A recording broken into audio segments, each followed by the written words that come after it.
En tant que coach, quelle est votre recette quand un joueur, par exemple, commence par faire la tête ou commence par, en quelque sorte, monter le vestiaire contre son entraîneur ou bien reste dans une position où il ne veut écouter personne? Non, je pense que, bon, je n'ai jamais eu ce genre de situation. Je sais comment je garde ma troupe souvent. Je n'ai jamais eu ce genre de situation. Mais des fois, on sent que celui-là veut se rebeller. On sent que celui-là veut se rebeller. Bon, il a des stratégies quand même. Il a des manières d'agir, de régler ce genre de Est-ce qu'il choses. faut être strict ou bien Non, essayer d'être un peu non, non. malléable? S'il le fait, peut-être qu'il n'a pas compris totalement quelque chose. Il pense qu'il a raison. Tu peux aller discuter avec lui. Parce qu'il faut être à l'écoute des joueurs, de leur état d'esprit. Donc il faut l'écouter, il faut le suivre. Bon, viens. Toi, tu dis, tu vois que tu renfermes la peine parce que. Bon, tu penses que, voilà, tel est apprécié que toi. Non. Et voilà. Et tu lui expliques. Oui, c'est le problème. Et tu lui expliques la situation, pourquoi on ne t'a pas mis. Voilà les erreurs que tu commets d'habitude. Et bon, c'est vrai que souvent, les joueurs, quand tu leur parles, tu leur dis, écoute, tu as commis telle erreur, beaucoup disent non, coach, non, je n'ai pas fait ça. Parce que nous n'avons pas les moyens d'avoir les vidéos des matchs. Par exemple, le match que nous avions livré avant-hier contre Dragon, mais je disais à un joueur après le match pour dire, regarde, tu as fait au moins 6 à 7 mauvaises passes. Il dit non, coach. Bon, heureusement que sur Bifoot ou bien sur là, il avait le match et on a dit, bon, regarde le nombre de passes mauvaises que tu as fait. Donc c'est comme ça. Vous savez, donc il a aussi bien les moyens qui n'amènent pas vraiment le joueur à reconnaître ses erreurs, à reconnaître un certain nombre de choses qui font que on ne le met pas peut-être d'entrée titularisé. Donc, et il pense que bon, c'est sur du sentiment que le coach ne l'aligne pas. Il préfère peut-être l'autre. Mais quel coach ne veut pas gagner ces matchs? Quel coach ne veut pas gagner ces matchs? Qu'est-ce qui est le plus dur entre entraîner les enfants et entraîner les adultes? Oui, entraîner les enfants est moins dur, est moins dur. Mais il faut avoir des connaissances pour entraîner les enfants. Il faut avoir vraiment des connaissances. Si vous regardez très bien dans les pays bon, qui sont vraiment en avance sur nous, surtout les pays, les Occidentaux, dans l'Occident, vous devez que c'est les entraîneurs âgés qui gardent les enfants. Regardez très bien. C'est les entraîneurs âgés qui gardent les enfants. Parce qu'ils ont tellement d'expérience et pour faire ressortir et tout ce qui est talent à l'enfant, ils savent quoi faire. Ils savent quoi faire. Donc, c'est plus facile parce qu'il n'a plus de pression, il n'a plus de stress. C'est un programme que tu fais et que tu déroules.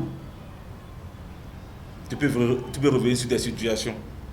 Mais de l'autre côté, où c'est la performance qui est recherchée, tu t'entraînes aujourd'hui, c'est par rapport à la séance d'aujourd'hui que tu conçois la séance de demain. Donc tu es en perpétuelle réflexion. Voilà. Okay. Vous connaissez très bien Diego Simeone, le coach de l'Atlético. Il dit les matchs ne sont pas remportés par ceux qui jouent le mieux, mais par ceux qui sont les plus convaincus par ce qu'ils font. Vous êtes du même avis? Les matchs ne sont pas remportés par ceux qui jouent le mieux, mais par ceux qui sont le plus convaincus par ce qu'ils font. Oui. Et en tout cas, je suis de son avis, parce que là, il veut parler d'efficacité. Il veut parler de l'efficacité. Vous savez, il y a des joueurs qui sont des joueurs qui aiment jouer pour le public. Et vous voyez, s'amuser et faire du spectacle. Mais et dans ce que vous venez dans la citation là, c'est que il faut être efficace dans ce que tu fais. Ils sont convaincus de ce qu'ils font. Et non, jouer pour jouer. Donc, en fait, vous, en tant que coach, Est-ce qu'il ne vous arrive pas de demander à vos joueurs de s'exprimer librement sur le terrain, ou bien ils ont un canevas donné, il ne faut pas faire ci, il ne faut pas faire ça? Bon, tout dépend du temps de jeu dans lequel on se trouve dans les 90 minutes, quoi. Si peut-être il reste 15 minutes, tu mènes déjà, tu peux favoriser certaines choses. Si c'est tout au début, le score est 0-0, il y a des choses que moi je ne tolère pas. Je ne tolère pas certaines choses. J'aime qu'on reste dans l'efficacité jusqu'au bout. Il arrive parfois que certains entraîneurs, malgré que le score soit ou bien malgré qu'ils aient mené 5-0 par exemple, à la fin du match, au vestiaire, ils sont furieux. Qu'est-ce qui peut expliquer cet état de choses, qu'on puisse gagner un match et que l'entraîneur ne soit pas content par exemple? Bien sûr, moi ça m'arrive. Ça m'arrive, je gagne des matchs mais je ne suis pas content. Parce que je n'ai pas vu mon équipe joueuse. Ce que je leur ai appris à l'entraînement, je n'ai pas eu ça. Ils n'ont pas fait ressortir ça. Par exemple, l'efficacité. Oui, c'est ça que je dis. Bon, l'efficacité, c'est vrai. C'est pourquoi je dis il faut être efficace. Mais ce que vous avez fait l'entraînement, il faut essayer de transplanter ça. Et pour les matchs, il faut l'amener au match. Là, on voit. Puisque, et en fait, chaque entraîneur a un style de jeu. Et a une philosophie du football. Est-ce que vous voyez? Donc, c'est cette philosophie-là qui met dans cet entraînement. Il conçoit ces entraînements en fonction de sa philosophie à lui. Est-ce que vous voyez? Il conçoit ça en philosophie. Et c'est pour cela que il n'a pas vu, en fait, il n'a pas vu, et ça touche dans le jeu. Donc, il n'est pas content, il n'est pas d'accord. Normalement, quand on voit telle équipe jouer, on doit être en mesure de dire c'est tel coach qui antenne. Voilà. D'accord. Est-ce que pour vous, le métier d'entraîneur n'est pas trop instable vu que d'ici 1 ou 2 mois, un peu vous limoger alors qu'à coup de communication, on a dit que vous arriviez. Est-ce que c'est pas trop instable? Par exemple, quand, je ne sais pas, quand vous avez une famille et que vous devez nourrir, d'ici au lendemain, on vous limoge. Il y a des entraîneurs qui font des mois sans trouver de club. Est-ce que ce n'est pas trop instable comme métier? Oui, c'est vrai. Non, et vous savez, c'est les conséquences d'avoir choisi ce métier. C'est les conséquences, si vous choisissez un métier que vous-même vous savez que du jour au lendemain, on peut te limoger et que tu le fais, donc il faut t'attendre à tout. Mais c'est là où tu mets les barrières, tu mets tout. C'est pourquoi quand tu veux travailler, tu dois être rigoureux dans ton travail pour que cela n'arrive pas. Tu dois être rigoureux, tu dois tout mettre en place. Cela peut arriver si le résultat ne vient pas. Là, tu es... Ou c'est lors de la signature du contrat qu'il faut faire des contrats bien ficelés au cas où, si on vous limoge avant... Et dans tout contrat, ils vont te mettre les résultats dedans. Si le résultat ne vient pas, on te limoge. Donc, ce n'est pas seulement ficelé. Quel que soit le cas, sois sûr que si le résultat ne vient pas, tu vas pentir. Est-ce que le Bénin est un milieu adéquat pour l'entraîneur de s'épanouir réellement? Non. Et d'abord, c'est pas bien payé. C'est pas bien payé, ça ne te permet pas de s'épanouir. Ça là, il faut le reconnaître. Hein. Ça ne permet pas de s'épanouir. Et si tu fais ce métier, il faut avoir quelque chose à côté également.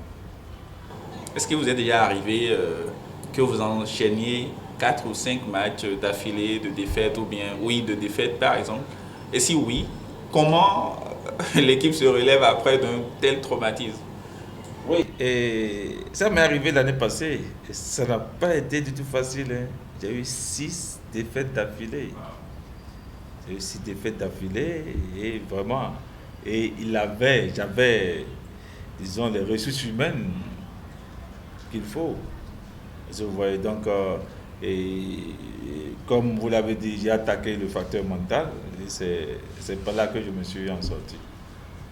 Oui, parce que Je vous dis, et je te dis, chaque fois j'étais obligé d'être en communication avec un jour. Presque tous les jours, je parle avec celui-là, je parle avec celui-là, je parle avec celui-là. Je parle, on discute, on cherche les problèmes. Et aussi, j'ai instruit d'autres même à rencontrer d'autres, discuter avec eux pour avoir. Donc voilà un peu comment je me suis en sorti. Quelles sont les répercussions de votre job, de ce métier-là, sur votre vie privée, sachant qu'on n'a pratiquement pas le temps? Soit qu'on est en train de ficeler un système de jeu pour le match à venir, ou bien on est en train de contacter tel ou tel joueur. Est-ce que ça n'a pas de répercussions sur votre vie privée? Oui. Et ça a de répercussions, parce que supposons que tu as un match à Parakou, forcément tu as 3 jours à ne pas voir ta famille. Tu as 3 jours d'office à ne pas voir ta famille. Il faut 4. Parce que tu dois aller à l'hébergement la veille, déjà. Si c'est au Bénin, c'est normalement un pays qui sont vraiment. Qui sont déjà dans le professionnalisme, 2 jours déjà, la récupération. Vous allez et vous voyagez, vous avez au moins une journée à 2 jours de récupération avant de faire le match. Donc, tu ne vois pas ta famille. Tu ne vois pas ta famille. Et les simples plaisirs, le peu de plaisir que tu peux faire, et, tu sais, vous savez, nous sommes dans un pays où il n'y a pas les supporters ne savent pas qu'il faut respecter la vie privée, par exemple, des entraîneurs, de toute personne qui se trouve dans le sport. On te voit peut-être quelque part, du fait que tu as eu des défaites, peut-être on dit voilà. Et au lieu d'aller s'occuper des enfants, voilà, tu es là à faire du plaisir.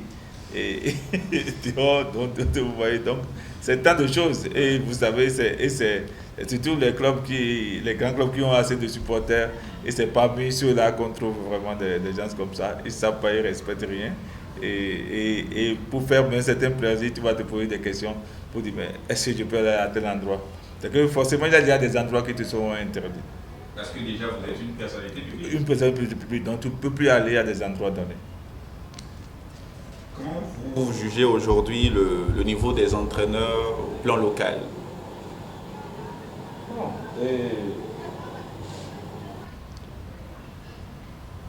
Beaucoup ont de bons niveaux, ça il faut le reconnaître. C'est vrai que le Bénin par rapport aux autres pays de la sous-région n'a pas eu les formations. Le Bénin particulièrement n'a pas eu de formation au niveau des entraîneurs. Le Bénin n'a pas eu de formation. Et la seule formation qui est arrivée, regardez, depuis des lustres, c'est la licenciée depuis 2014.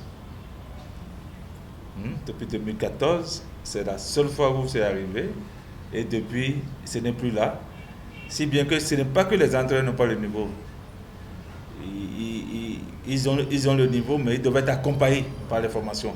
Puisque à chaque mondial, le football change.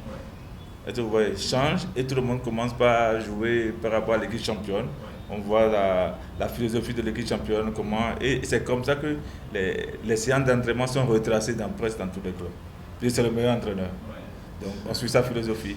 On veut voir comment il a pu faire et on essaie dans les clubs. Mais il faut aller aux formations pour pouvoir découvrir un certain nombre de choses. Est-ce que vous voyez? La préparation physique, ça ne se fait pas comme les gens pensent. Il faut préparer correctement ton équipe en respectant les normes. Il y a des normes qu'il faut respecter. Il y a des normes qu'il faut respecter. On ne se lève pas pour dire aujourd'hui on va courir, et demain on va faire ceci. Non. Il y a des règles. Il y a des règles pour préparer une équipe. Est-ce qu'on peut être entraîneur sans avoir été joueur? Si tu es entraîneur, si tu es joueur avant d'être entraîneur, ça va te faciliter la chose. Parce que c'est tellement que tu es passé déjà dans la main de beaucoup d'entraîneurs et tu as vu comment ça se passe. Et tu peux apporter des corrections par rapport à ce qui était peut-être mauvais que ce coach-là faisait. Donc c'est un atout. C'est vraiment un atout. Puisque moi, sans mentir, et ça m'aide beaucoup. Ça m'aide beaucoup et je vois pourquoi, voilà, et certains pays sont en avance sur nous parce que au moment où je jouais, on sortait du pays pour aller jouer. On voyait que bon, les autres étaient performants parce que tout est à base de la préparation. Et c'est là où peut-être je te donnerai raison pour te dire, je te donne raison du moins, pour dire, et l'entraîneur apporte beaucoup pour le joueur. Aujourd'hui, depuis la nuit des temps, on constate que c'est un métier, bon, en griffe d'homme. Oui, d'homme. On voit généralement pas de femmes entraîneurs. C'est très rare. Si vous voyez ça, c'est soit qu'elles sont en train d'entraîner des équipes féminines. Donc, pour vous, qu'est-ce qui explique que ce monde-là est un peu fermé aux femmes? Bon, c'est pas fermé aux femmes. Faut pas oublier. Et si vous sortez du pays, vous allez peut-être dans l'Occident, vous allez voir que c'est pas fermé. Oui, mais c'est une infime minorité. Hein? Quand on prend les statistiques, comparativement aux hommes, il n'y a pas photo. Oui, effectivement, il n'y a pas photo. Il n'y a pas photo parce que si c'est en Afrique, il ne faut pas oublier notre culture. Il ne faut pas oublier notre culture. C'est pas pour rien que les gens disent sport et culture. Il ne faut pas oublier notre culture. La place de la femme dans la société d'abord. Donc il faut voir tout ça là. Avant maintenant de dire elle veut aller du côté du sport et puis rivaliser avec les hommes dans le sport. C'est pas un problème. Non, en fait, c'est un problème pour beaucoup. D'abord, elle s'adonne aux travaux domestiques, tout ça là. Maman donne des travaux. Et quand est-ce qu'elle va finir? Aller aux séances d'entraînement, revenir et faire ça chaque fois. Voilà, donc c'est des problèmes.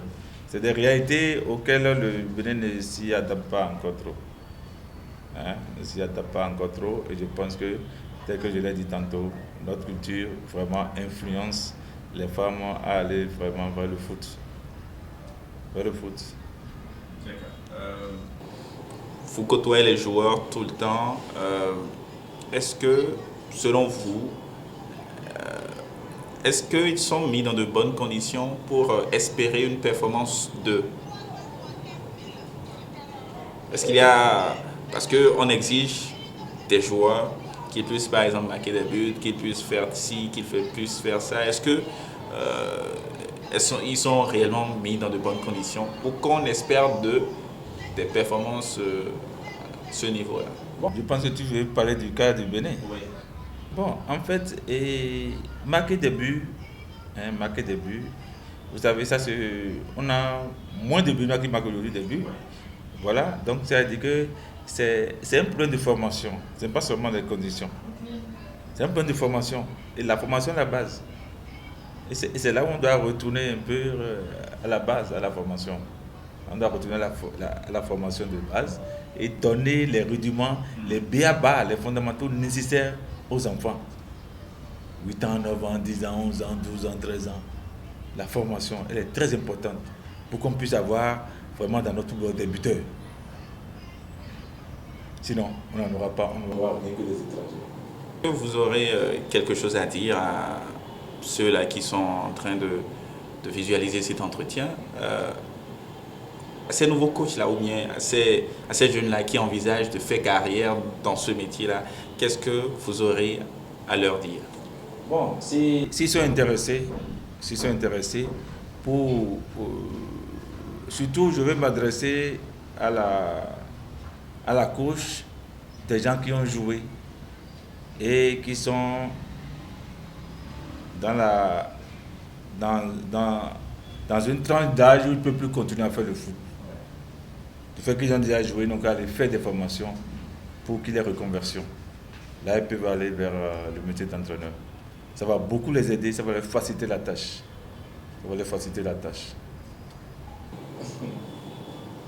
Mot de fin. Bon, et le métier d'entraîneur, comme vous l'avez dit, je pense que c'est ça qui a occupé tout le débat. Donc je pense que Et c'est un métier vraiment difficile, puisque au jour le jour, il faut être en réflexion.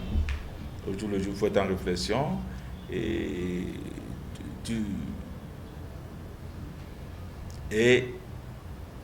il faut être chanceux. Ah oui, il faut être chanceux. Il faut être chanceux. Si tu n'es pas chanceux dans ce métier, tu auras trop de problèmes. Même si tu connais, vraiment, il faut que la chance t'accompagne, il faut que la chance te suive. Il faut que la chance te suive. Vous avez vu Zidane? La chance l'avait vraiment accompagné à un moment donné. Oui. Non, il a travaillé. C'est pourquoi il dit, il faut travailler. Mais si tu ne travailles pas, la chance ne t'accompagnera pas. Il faut travailler, il l'a fait. Mais à un moment donné, on peut me dire ce qu'il connaît, il ne le fait plus. Ce qu'il connaît, il ne le fait plus. Il a continué toujours pas à le faire. Mais il n'a plus eu le résultat. Est-ce que vous voyez? Donc, c'est un métier, vraiment, que il faut être courageux pour le faire. Il faut être courageux parce que tu signes le contrat aujourd'hui, demain on peut te renvoyer. Et quand tu prends que si tu es entraîneur, ne dis pas que tu resteras éternellement. C'est ce que moi je dis toujours. Je ne resterai pas éternellement là. Si je vais rester. Mais je ne dis pas que je suis venu m'asseoir et à ce poste, être entraîneur, voilà. Non. À tout moment, tu veux partir. Il faut que tu aies ça dans la tête. Et tu travailles. Et tu te dis, je vais travailler pour progresser. C'est ce que moi je dis. Parce que si tu n'es pas bon, d'autres ne vont pas t'appeler. Ça, il faut le savoir. Le rôle d'entraîneur est une véritable vocation qui ne se limite pas à connaître les règles du jeu et à donner les directives. C'est une tâche multidisciplinaire qui nécessite à la fois d'être sportif, pédagogue, leader, mais aussi d'être un peu psychologue, parfois même nutritionniste. Mesdames et messieurs, avec Stanislas Aclé, l'actuel entraîneur de Sobemap FC et adjoint de l'entraîneur des écureuils locaux, nous avons décortiqué longuement le métier, ses avantages et ses contraintes. Prenez soin de vous et des gens autour de vous. Au revoir.